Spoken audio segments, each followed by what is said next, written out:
Hi, my name's Jack. I'm a designer and video maker living in London, and in today's video I'm going to be talking about the state of 5G in London in 2020. Since the latest iPhone launch, which saw the first 5G iPhones released, there has been a lot of hype around 5G with quotes like 5G is now here, which I think definitely gives the impression that if you buy a 5G phone, you will have instant access to really high speeds. Despite that though, 5G coverage is generally quite poor, especially in the UK. Outside of major cities, the best you're going to get is definitely 4G. But fortunately for myself, I live in London and there has been a 5G network here for a couple of years now. And I've also recently got my first 5G phone in the Pixel 5.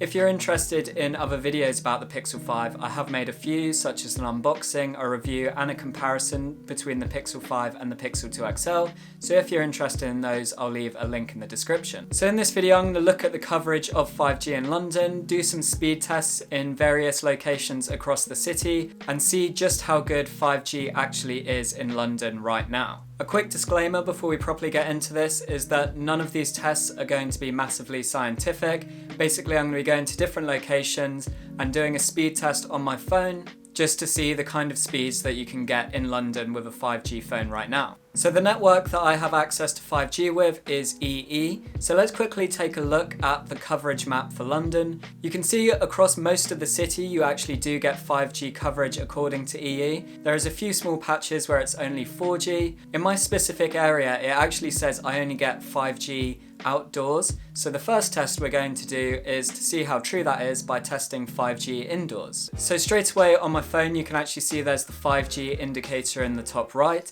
and the speeds that we managed to get inside my bedroom were actually really impressive. I managed to get speeds of 310 megabits per second, which if we compare to my home Wi-Fi network is actually more than 10 times better. Now on a normal day my Wi-Fi gives downloads of around 40 megabits per second, so I'm not sure why while I was filming this video that I was only getting 20 megabits per second, but even so this just emphasizes how fast 5G can be, the fact that it can actually be better than home Wi-Fi networks. Now I didn't want to just do one test inside my bedroom. I feel like that doesn't give much information out there into how good 5G is in London, so I decided to leave my house and try a few other locations.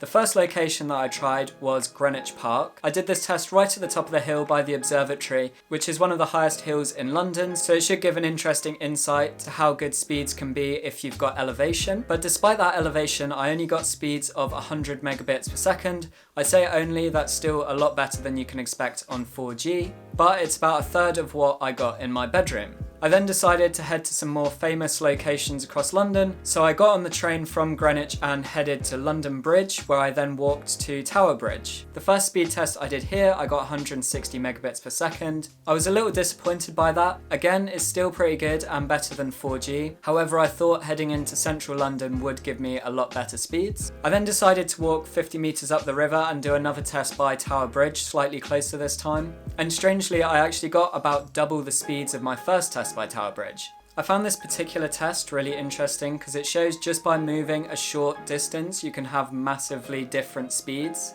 I don't know whether this was because I got a bit further away from some buildings that could have been blocking the signal, or maybe I moved closer to whichever 5G tower I was connected to.